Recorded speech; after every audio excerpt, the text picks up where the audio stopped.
Sure, thanks a lot. Matthew Lee, Inner City Press. On behalf of the Free UN Coalition for Access, thanks a lot for coming here and doing this briefing.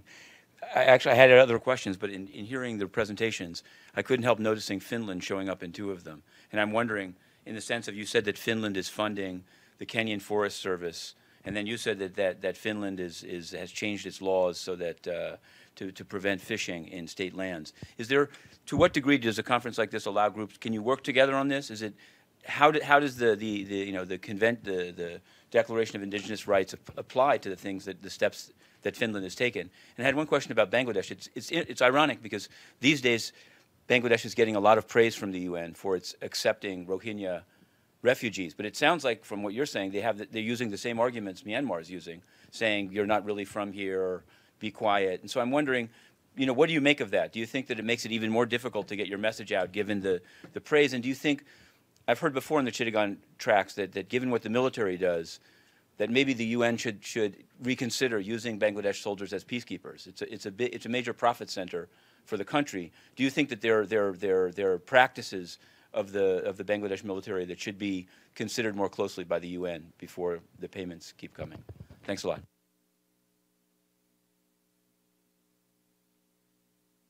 And you want to start on Finland? Thank you. To answer both of your questions, I think that maybe the best use of this press conference is that I hear about her case, and then I can facilitate the meeting with the Finnish government in order to address the issue and see what can be done with it. And also the Sami Parliament in Finland, which I'm a member of, can raise the issue with the Finnish development funders to see what can be done.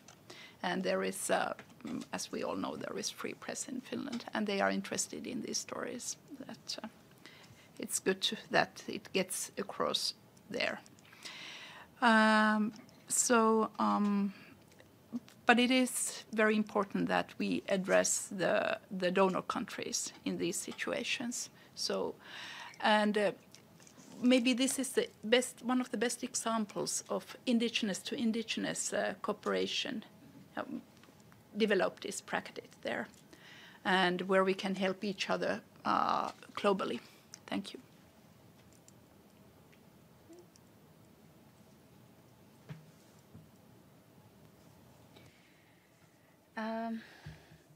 Thank you for the question. Yes, there's a strong incentive from the Bangladesh military to send members of the military to the UN peacekeeping force. And what each human rights violations that have been perpetrated by the members of the military, we do not condemn the military. We condemn that particular person, that specific person of the institution.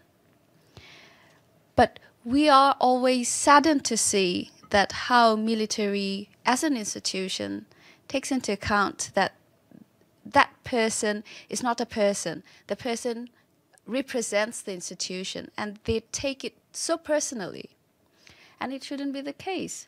There can be perpetrators, human rights violators in anywhere, in any institution, but the institution shouldn't be taking up the responsibility. And if they want to take up the responsibility, the best way to go is to take that perpetrator out of the institution, take them to the judicial court, and try it for the crimes committed.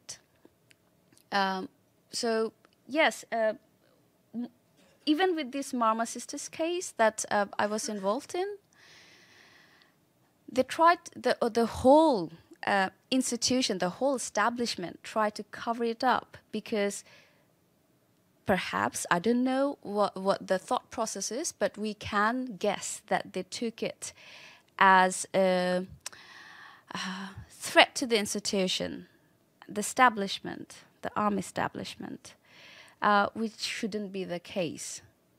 So UN peacekeeping force, UN peacekeeping mission, Bangladesh had been sending quite a large number of members to the peacekeeping force. And we would like to urge, we have been requesting and urging that whoever is sent to the peacekeeping force, we should screen their human rights records within the country, because they are going to represent Bangladesh and they are going to establish peace in a foreign land, that they should establish peace within the boundaries, the borders of our nation, before they set out to set up peace elsewhere. Thank you. Any more questions? Okay, last question. I actually did have a straight-up Kenya question, which is just, it's kind of similar to what you just said. Do you find on your issues, I've been here covering the whole disputed election between Kenyatta and Raila Odinga. Does the NASOP, does the group of opposition, do they have a different position at all on this issue than the current government? And also, have you tried to reach out to the UN system in Kenya? I'm constantly referred to the resident coordinator there, Siddharth Chatterjee. Turns out to be the son-in-law of Ban Ki-moon, but that's another story. But I'm wondering have you tried, what's the UN's response in Kenya to indigenous issues? Thanks.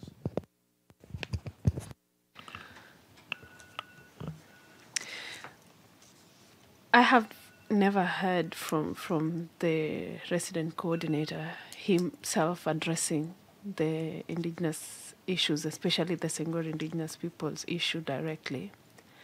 But we've written to him, not once, not twice, especially on the Red Plus project that UNDP Kenya is trying to roll out, because first World Bank tried to roll it out and they couldn't.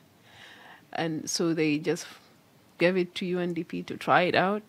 And because of the escalated evictions since December 25th, 2017, we wrote to him and we asked him to suspend the UNDP process on Red Plus. He didn't write back. And of course, they've held the process. They're not going on with the UN Red processes. And now UNDP is convincing us as a community to write back to them, accepting or lifting on our letter for suspension. But we've not done that, and we are not yet near or close to doing that, because we are still being evicted. And there are more than 100 armed Kenya Forest Service officers in our territories now. They've never withdrawn themselves, and UNDP is still pushing for a letter from us to lift the request for suspension.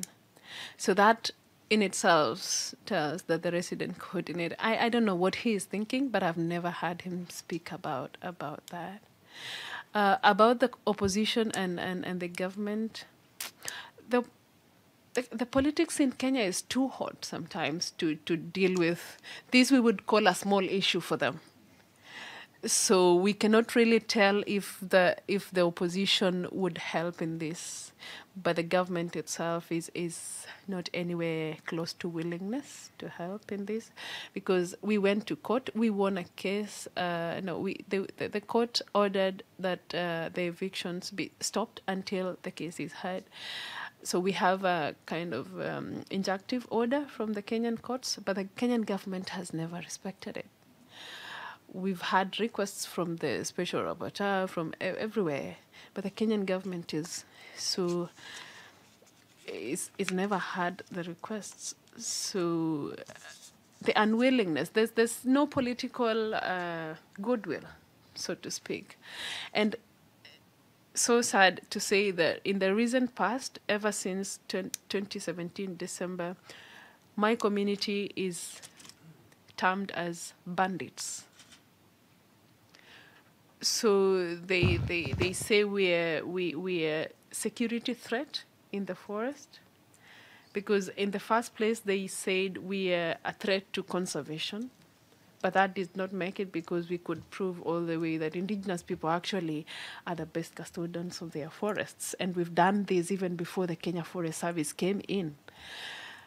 And recently they just say that we are bandits and we are a threat to the security, and they sent hundreds of armed forces to our land that led to the killing of one of our own community members, and threats to activists like myself. So I've never gone to the forest for around, I think, 5 months now. I miss being there, but I can't be there. And a number of us cannot access there, and because we are being threatened.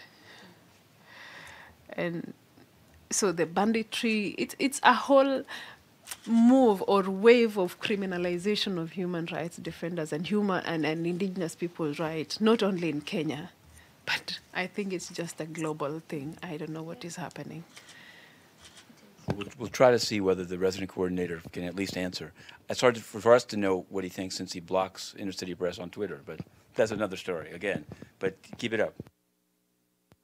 Thank you to all the speakers. We have to end here. Thank you very much. And this was, in fact, webcast, so we will share the link.